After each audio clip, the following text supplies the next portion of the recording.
You getting ready for next year's half marathon? Who, me? If I can walk it?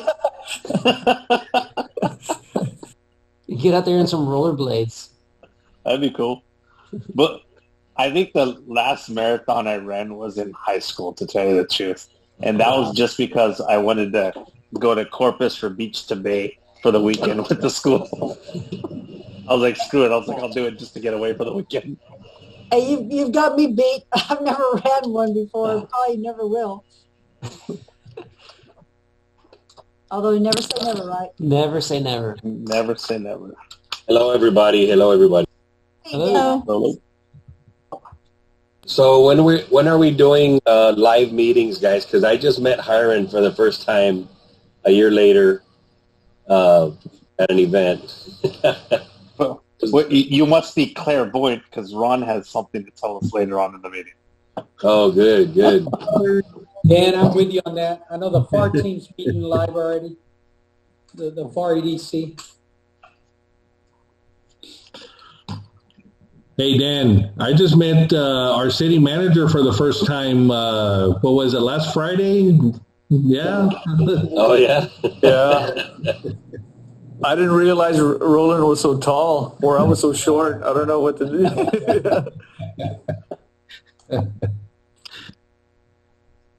Roland is NFL size. He's a big boy. Yeah.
It is 4:01 p.m. on Tuesday, March 30th. I'd like to call this meeting of the EDC to order. Blanca, if you can go through roll call and establish quorum, please. Yes. Hiren Gobin, President. Present. Roland Gomez, Vice President. President. Daniel Dan Diaz, Secretary. Present.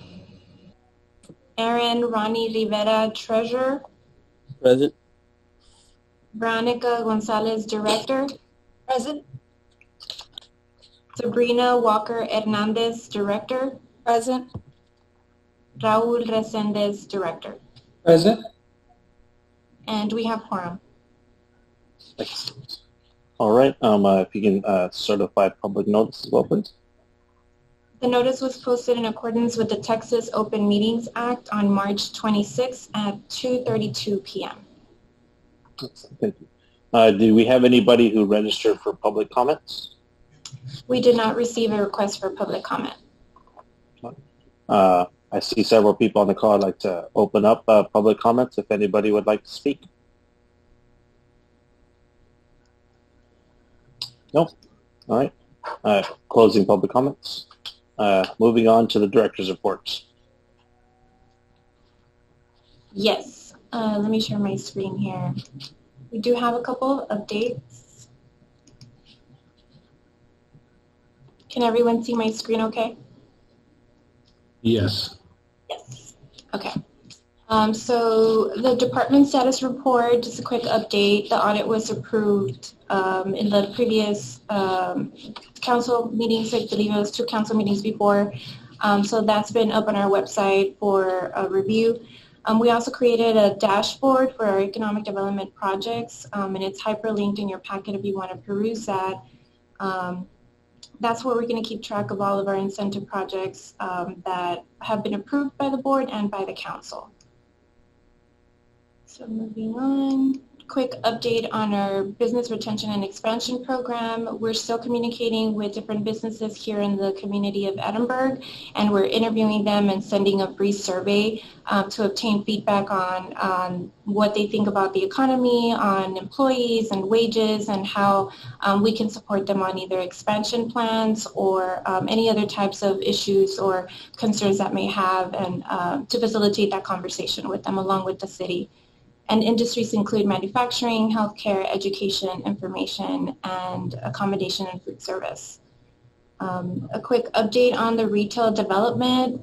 We're still following up on those Buxton match reports that we got. The 3 focus areas are downtown Edinburg, the McCall Road and Trenton Road, and the shops. So the team and I are following up with about 40 retail companies in the next couple of weeks to ensure that we make some contacts with them. Black, I'm going to pause for 1 second. On the business retention expansion program, of the people that you're speaking with, have any of them expressed concerns with staffing or, wages and et cetera? Yes, a couple. I think workforce is an area of concern for some, and that's where we're taking our notes and sharing with our team here to see how we can brainstorm and involve other community partners to ensure we address some of those issues with the university or the college. And I know Mr. Garza will have an update for you later on that a little bit after this report. But yeah, we do jot down some of their concerns to see how we can address them. Perfect, thank you.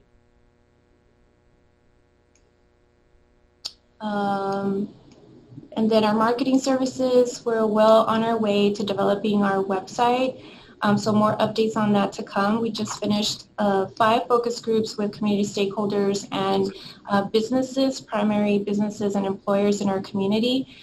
So those were very great. Thank you for your participation, and the business community as well had a lot of good feedback on that. The request for qualifications, the bid opening date was March 22nd, and our evaluation committee is scheduled to meet March 31st to discuss the tabulations on that and to see what the recommendation will be for the board and for council on the real estate services RFQ. And then we have 3 active projects. A couple of these are in our industrial park area. More updates on that, and shortly I'll dive deeper on some of the job creation and the capital investment as a total. And then our prospects, these are ongoing throughout the months and the weeks. We have about 8 prospects that we're following up on, either helping them move to Edinburg or expand in Edinburg. So they're an ongoing conversation with these businesses. And part of a requirement for staff here is a mid-year report performance measures to the city council, and it's the following page here. We'll probably report this either in the next council meeting or the next one after that, depending on how we move forward on this. So this is the mid-year outcomes for all the work that we've been doing in these 6 months for this fiscal year.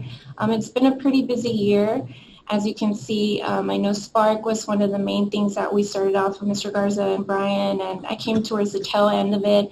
But these are a little bit of the outcomes that we had for Spark, the first three bullet points. 42 business owners trained on Paycheck Protection Program is something that we added on towards towards the year to ensure that if our businesses did not receive Spark grant, they could at least have access to the PPP through the SBA program and the federal government. Small business development, I know that we work very closely with UTRGV, and 88 business owners participated in those workshops. There were 5 workshops and they were in English, and then there were an extra 5 in bilingual. So there were a lot of engagement from our business community there, and 88 unique businesses participated, but most of them had at least 2 or 3 sessions that they participated in. So that was a good success for us. Workforce development, this is a workforce agreement that we had with STC for training on biomedical equipment maintenance and cybersecurity and customer service. So that contract ended already, and we started a different one with HSIR, which we approved in the beginning of the year for the board members. And we have 5 residents enrolled in the medical assistant certification program out of 11. So we had about half of our residents enrolled in that program. So that was a good highlight for us. And then the business retention and expansion program, the BRE, again, it's an ongoing thing. We're contacting people via email, phone calls, Zoom meetings, interviewing them, and about 4 of them expressed expansion opportunities for the city of Edinburg here, and 2 of them expressed moving to Edinburg. So we're working on that with them to ensure that we walk them through the planning and zoning process, and any type of incentive or job training that we can offer, we will definitely link them up. And completed projects, these are the projects for the Texas Enterprise Zone with the HR and the Edinburg Regional Medical Center. Combined, they had about over 800 jobs that they're going to create or retain. That's projected because it hasn't happened yet. That's part of the project. And about $24 million in new earnings, which is pretty significant, and $167 million in capital investment going on in our community. So those are going to be ongoing, but they have gone through our office here and have been submitted to the state for their review. And then moving on to active projects, these are the 3 projects that we have in our industrial park.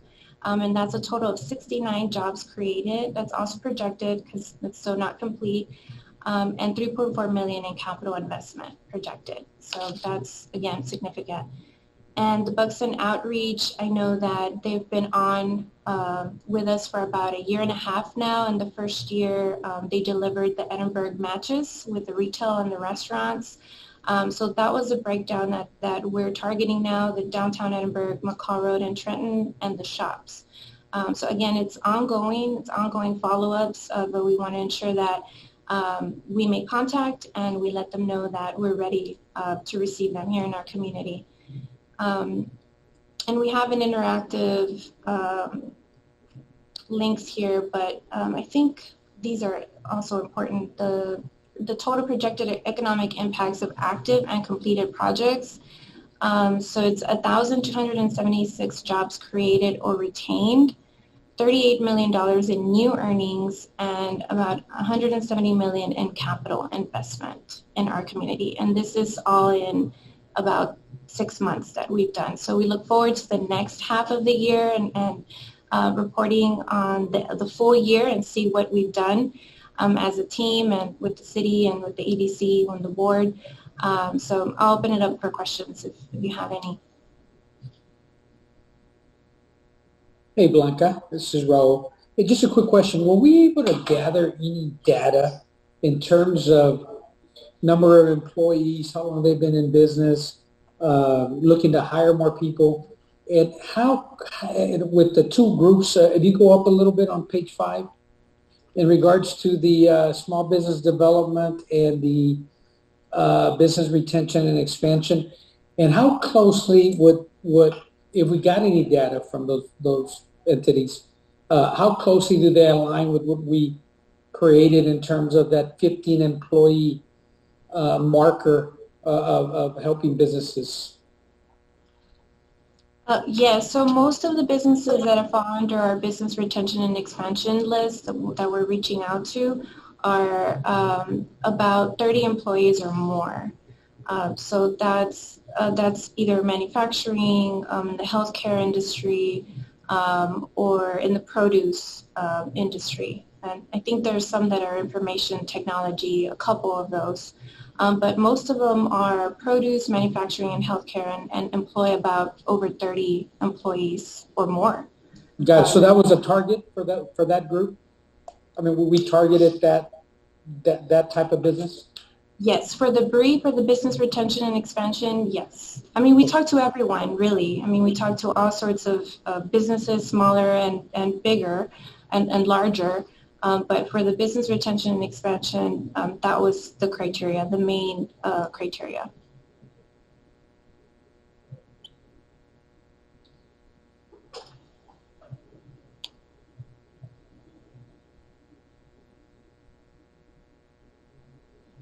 Blanca, I have a quick question on the jobs created or retained. I know that that's direct, indirect, and induced. Do you have the breakdown of like the direct jobs created? I was just curious on because I know that when they do these, they always do look at direct, indirect, and induced, but I was just curious if they had direct. Yeah, this is Brian. That was actually my analysis that I did there. So the direct is the 822 under completed and the 69 under active. And so if you sum those and then run it through the model, the total impacts would be close to 1,300. Okay, good. Yeah, but that's still a good number then, the 822. Yeah, I mean, these are great, I mean, for all the operational things that staff has been focused on and everything else going on, I'm fairly pleased with this level of activity so far this year, and I think Blanca and the staff have done a great job. Absolutely, thank you. And Blanca, this is Dan. My question's on the COVID relief. Could you go up a little bit? There we go. COVID response. So, what was the total money allocated for COVID-19? Lucky, you want me to take this one? Sure. Dan, I'll take this one because this was direct from the CARES Act, but it was just under $2 million. So, if you remember a little bit about the Spark program, it was basically split into two. Half that amount, which was approximately $1 million, was given to the businesses' indirect grants. The other half, approximately another $1 million, was given to the community that could only use that funds, that gift card, those monies at those businesses. Right. So, yeah, that Spark program was awesome.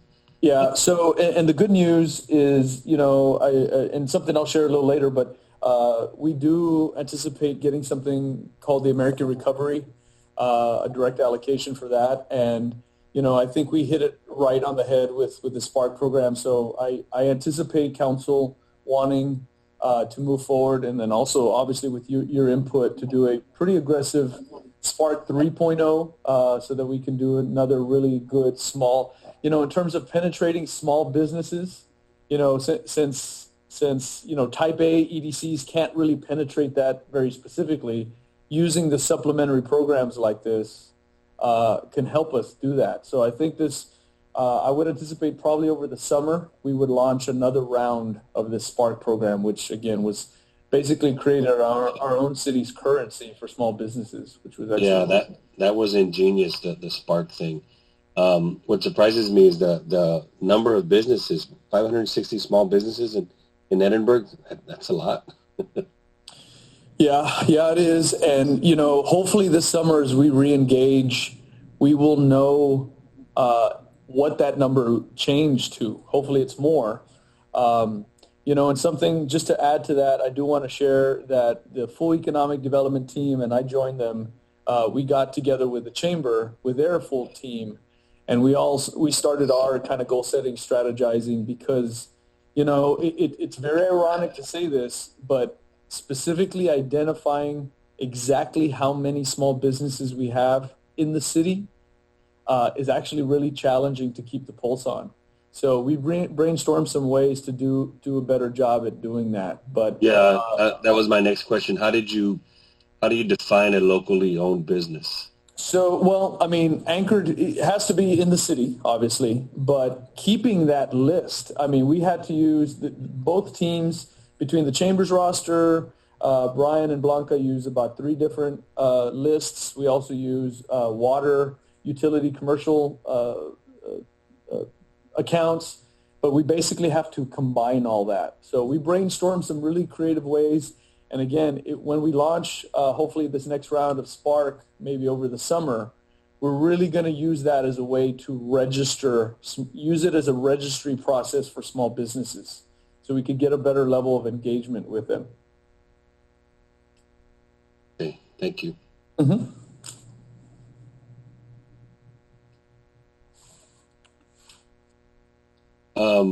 And this is a question for Blanca. So you said there were 40 businesses that were contacted through the Buxton outreach, because I see 11, those are all separate, right? 11, 13, and 16, you didn't tell one of the businesses, hey, what location do you want to be in? You went strictly with the Buxton recommendations? Yes, they were all Buxton recommendations. So that's how we're segregating or separating the locations within the city, the downtown, McCon, Trenton, and the shops. Nice. Okay, thank you.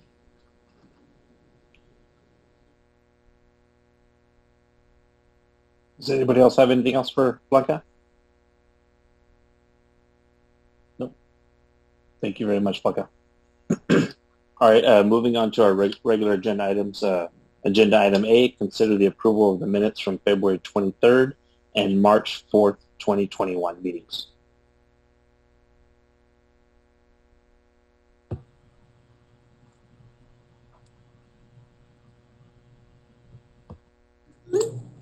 I make a motion to approve.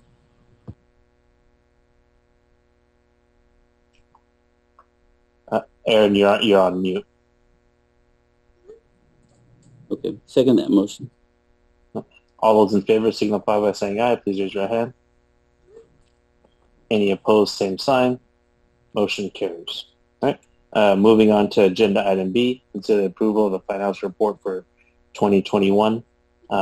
Is Christian going to be reporting on this? Or? Yes, Chris. Yes, I am here. Hello, everyone. Hello, how you doing? Hey, how you doing? Are you going to be showing the report as well?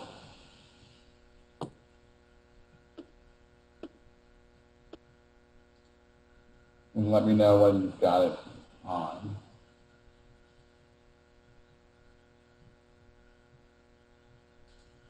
Okay, perfect. Okay, so what we've got here is the management report for the period ended February 28, 2021. And it's this is the primary report, which is a statement of cash receipts, disbursements, and cash balances. The cash balances is basically based on the unrestricted funds. So this is the activity of what is occurring in the unrestricted funds bank accounts. Okay, so if we can just focus on February, you'll see that we collected $754,000 from sales tax deposited in our bank in February, but this is really earnings from December. Okay, in another report, I will show you what we earned in March, but we'll get there soon.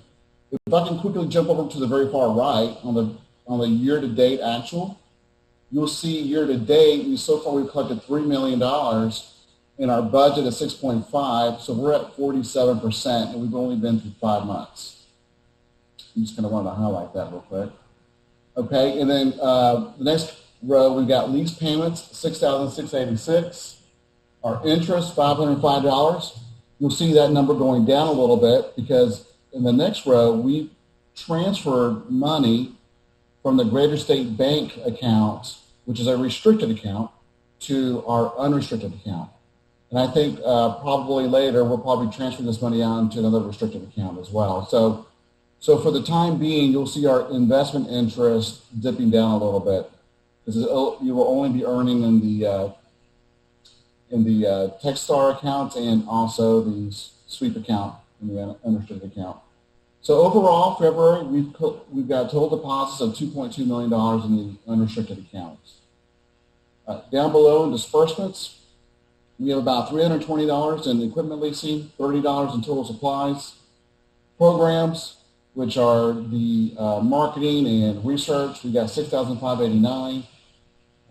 Properties, which are the utilities and maintenance, $725. The next page, you'll see where we have a lot of the activity for this from February. We spent $102,000 to manage ventures. That was within our budget. And then the next section is debt service. So this is the time of the year where we pay the one of two payments to our debt service.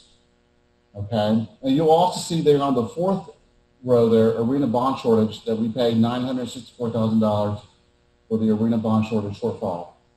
And we had budgeted $1 million on that one, so we were pretty close on that one. So overall, total cash disbursements of $2.4 million. We have a decrease in unrestricted funds of $215,000. And at the end of the month, we have $6.7 million in unrestricted cash. Okay. So down below supplementary, there's a little section here. I'm just showing you the interest rates. You'll see that on the very bottom, Techstar, that interest rate is dipping further and further down. We're at 0.4%, 0.4 of 1% of our interest rate there. Okay, so that's our primary report. Any questions about this primary report? Christian, I'm not sure if this question is for you or Brian or Blanca, sure. But with that Techstar account and the interest rate dropping so far down, is there a way to move it into a fund that generates more? That's a good question. That could also be an open-ended question for the sweep account as well too. But I think it'll be a Ron question or a Blanca question overall. What? So Chris, how long has that been trending like that? It's been like that. If I remember, even like last fiscal year, it was like about 2%. Okay. But ever since COVID, it's been dipping down fast. Okay. Yeah, I think from a city side, we can start exploring other funds that we're utilizing that are doing better, and then come back to propose to the board if they'd like to make a switch. But let's do some research to see on our end, on the city finance side, we'll see if there's comparables that are doing a little better. Sure, and I think overall the market for interest rates is pretty low.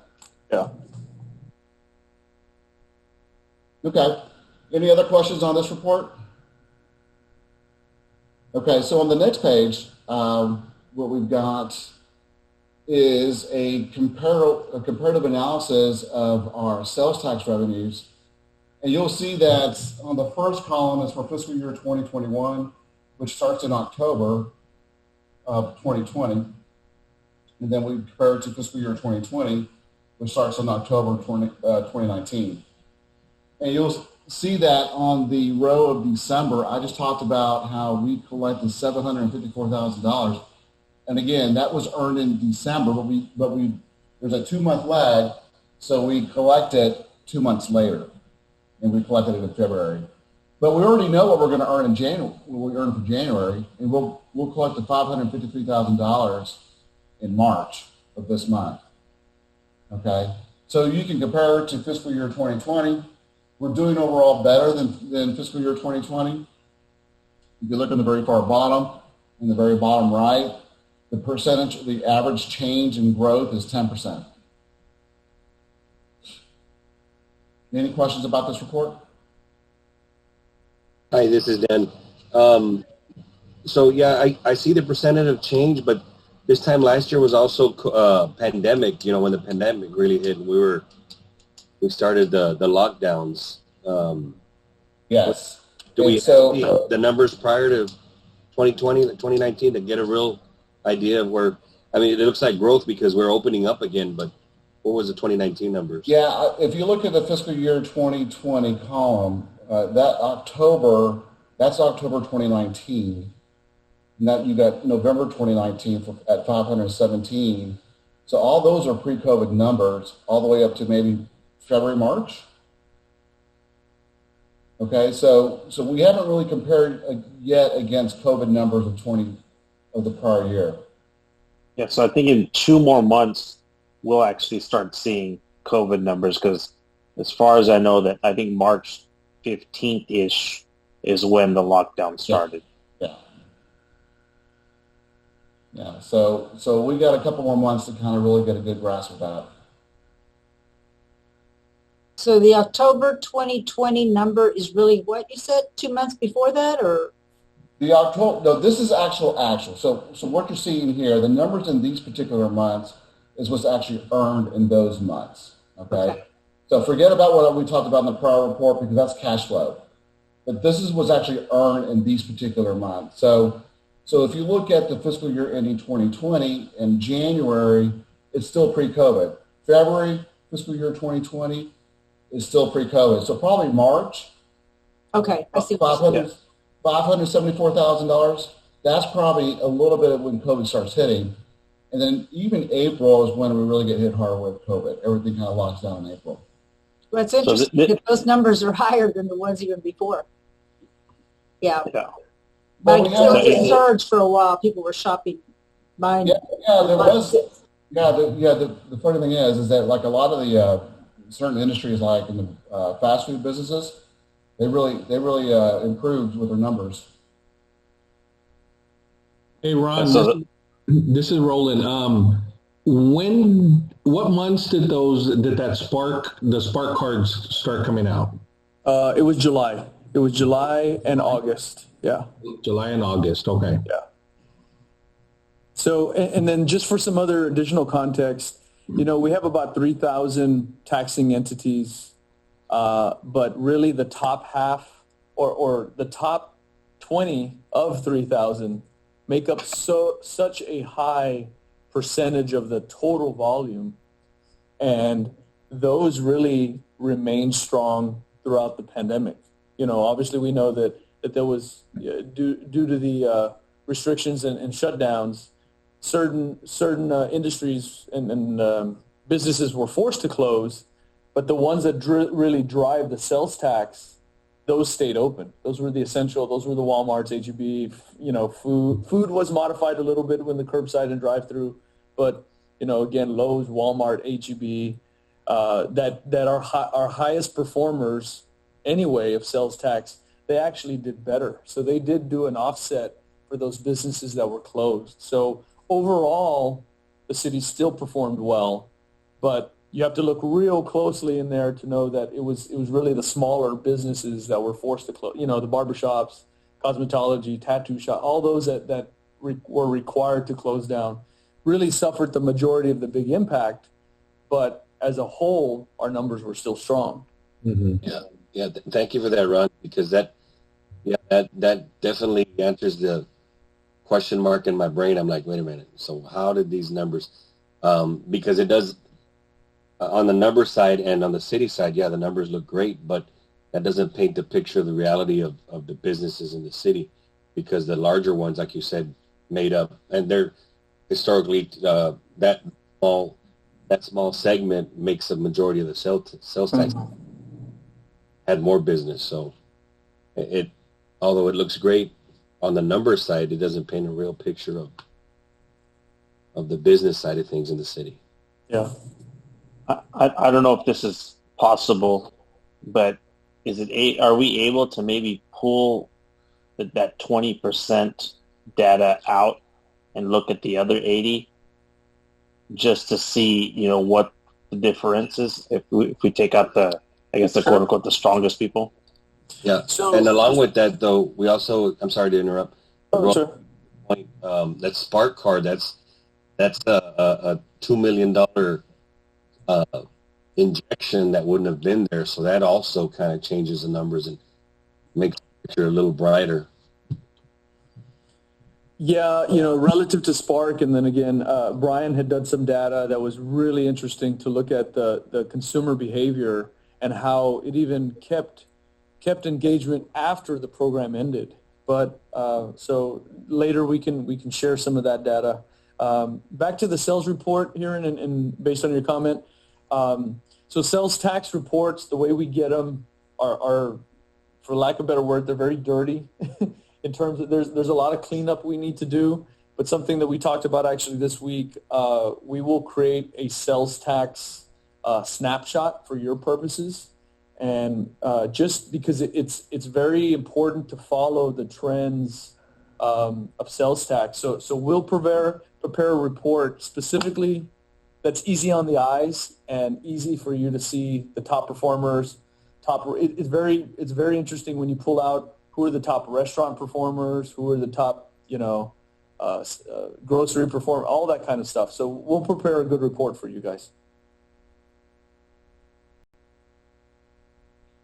Perfect. And then on this report, so that October 2020 is actually 2019 for the first 3 months, and then January 2020, and then go all the way through. So October 2021 is actually October 2020 versus 2019. So 2% above COVID versus non-COVID is actually pretty good. And one interesting note also, and this is from the city side, but reflects there.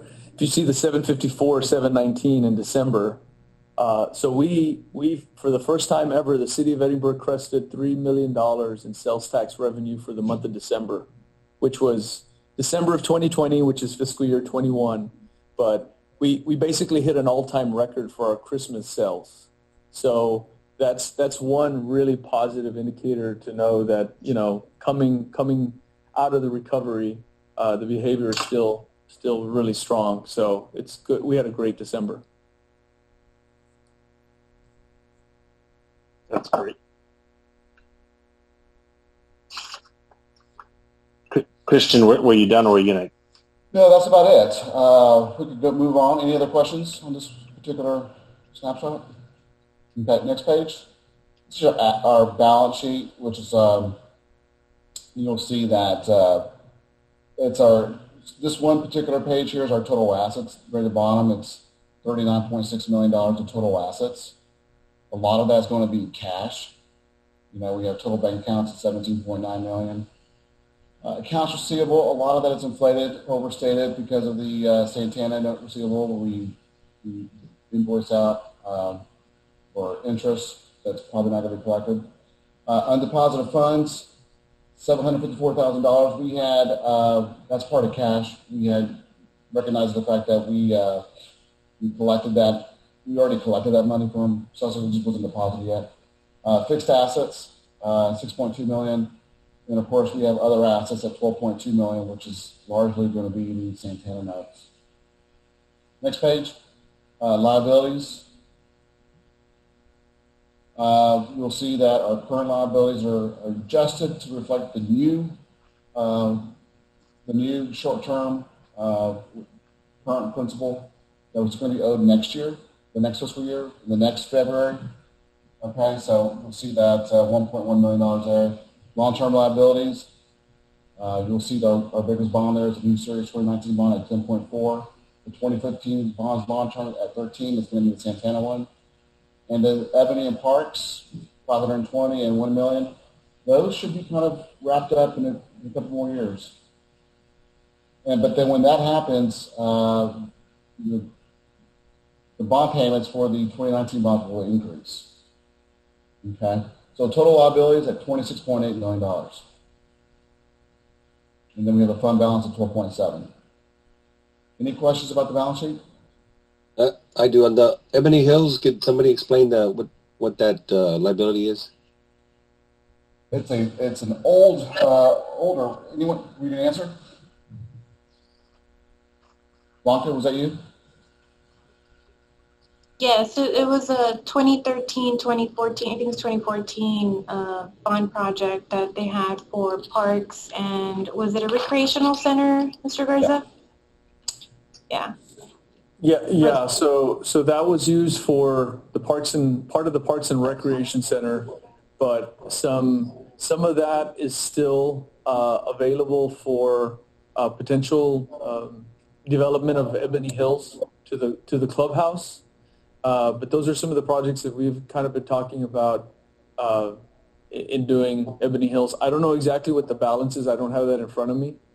But that was for some investment back into Ebony Hills Golf Course.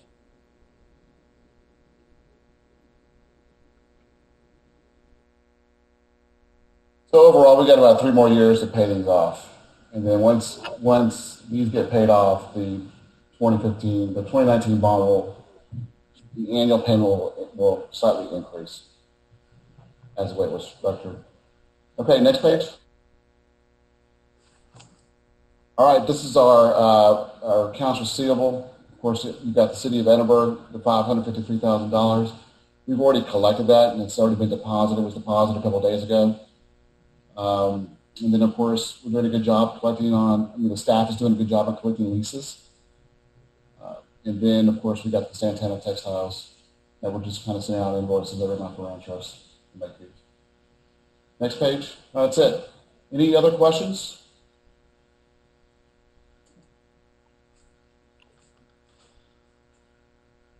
No? Anybody else? Thank you, Christian. We appreciate it. Okay, thank you. Have a good day. You too. I'll entertain a motion for approval of the financial report for February 2021. So moved. Second. All those in favor signify by saying aye. Please raise your right hand. Any opposed? Motion carries. All right, moving on to agenda item C. Consider the approval of amendment of the 5-inch full agreement.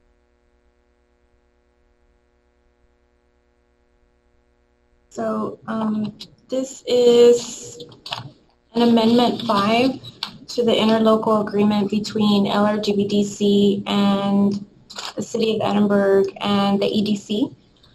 In your packet, there is included a timeline that dates back to March 2014. That was the original interlocal, and then they looped in the city in December 2014, and there have been several amendments done every year up until now to include either more funds from FTA, from the grant that was received to complete the Edinburg terminal, and some more funds from the EDC as cash match. That was approved in the Second Amendment, I believe, and on the Fourth Amendment. And this would be the Fifth Amendment to the interlocal. So to give a little more context to this, in working with them, we found that there was actually an unused portion remaining of the grant, the original grant that they got from FTA. So EDC had already provided the match, so it was just kind of sitting there. And in working with them, we did verify that we are able to use it. So some of the scope of the actual work is a little sensitive to real estate. So that'd be something, if you want specifics of the scope of this, what that amendment would cover, I think we should take that in executive. But if you want to hold off and get that briefing first and come back and take action, that'd be okay. But I can cover exactly what the scope of the work would be. We can move it to executive in case anybody has some questions. Omar, do I need to get a motion to get it moved to executive? Yeah, that'd be best. Okay. I'll entertain a motion to move agenda item C to executive session. So move. Second. All those in favor signify by saying aye. Raise your hand. Any opposed, same sign. Motion carries. All right, moving that to executive. Moving on to agenda item D. Consider approval of the sponsorship for the Edinburgh Chamber for Texas Cooking.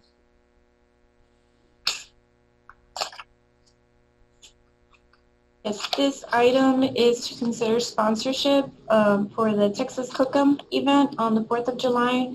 The request is for $15,000, and it's a great quality of life event for the city of Edinburg, and staff recommends approval for this. Roland, on this one, I actually sit on the chamber board, and so does Veronica. Yeah. So I'm gonna abstain and hand this off to you. Same here. Yeah. Thank you. Sure, no problem. Okay, at this time, I'd like to open it up for any board discussions.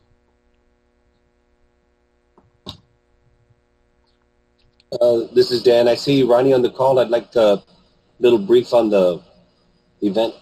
4th of July Texas Cook-Off event.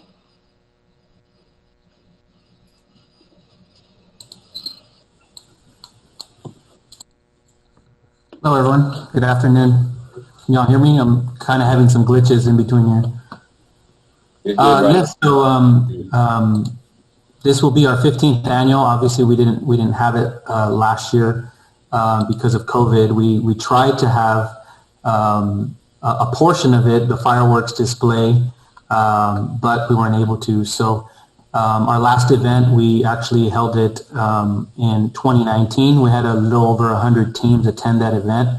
It was about a 60-40 split between 60% coming from the valley to compete, and the other 40% being driven from outside the valley to come and compete. Obviously, we're taking CDC precautions as far as we're shrinking in the size of the event just to keep that social distance, and we're also looking at a different location. But we're expecting a great turnout, anywhere from 25 to 3,000 people usually attend this event.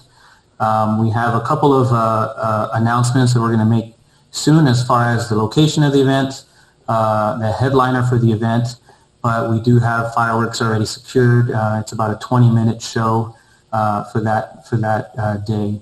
But it's going to be a fantastic event. I know everybody is thirsty to have a quality of life event. It's a big event for the city, and a lot of our community looks forward to it. On top of that, we're able to team up with another great partner with HEB. In 2019, we're able to give 10 $1,000 scholarships to UTRGV veterans.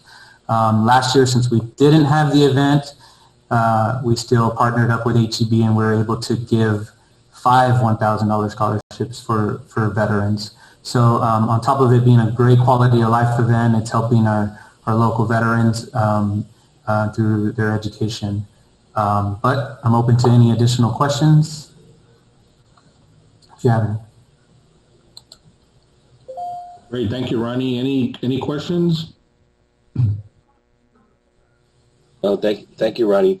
And this is the EDC historically has always been a sponsor at that level, correct? Mm-hmm. Correct. I also did provide a link, a video, just if you all haven't attended the event, that they can share with you if you have any other additional questions as far as the event. That was all for me, Ronnie. Thank you. Anyone else? All right, Ronnie. Well, thank you so much. We look forward to the event and participating or going out there and enjoying it. Thank you. Thank you all.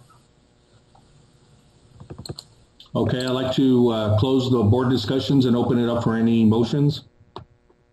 Make a motion to approve the sponsorship as stated in item B for the 4th of July Texas Cook-Off event. Okay. Second that motion. We have a motion and a second. All in those in favor, raise your right hand. All opposed, same sign. Motion carries 4, and we have 2 abstaining, which is Hiram Govin and Veronica Gonzalez. I think that was 5 in favor. Oh, I'm sorry. 5? Okay.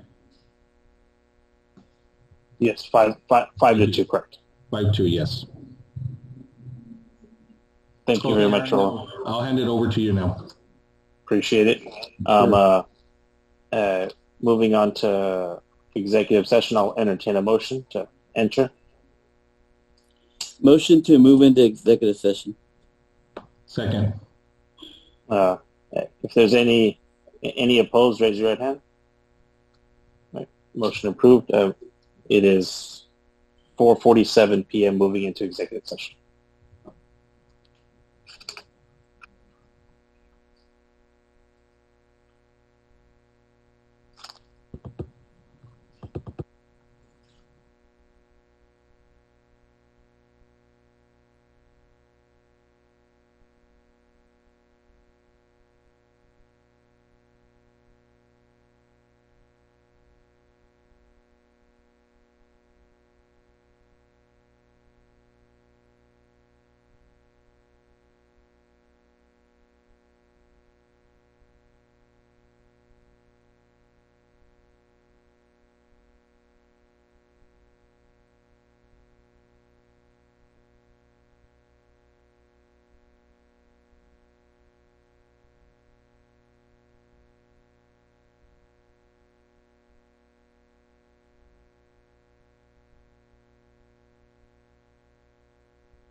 It is 6:21 p.m. I'd like to entertain a motion to re-enter open session. Motion to re-enter open session. Second. Any opposed? Motion approved. All right. Going on to agenda item C, I'd like to entertain a motion to approve Amendment 5 of the interlocal agreement. Motion to approve. As discussed in executive session. Second on that motion. Any opposed? Motion passes. Authorized to proceed in property negotiation as per discussed in executive session. I'll entertain a motion. Make a motion. Second. Any opposed?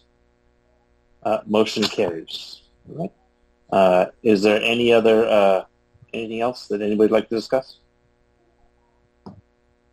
Then I will entertain a motion for adjournment. Motion to adjourn. Second that motion. Happy Easter, guys. Any opposed? Motion carries. Happy Easter, everyone. And the, Enjoy your extended weekend if you get one.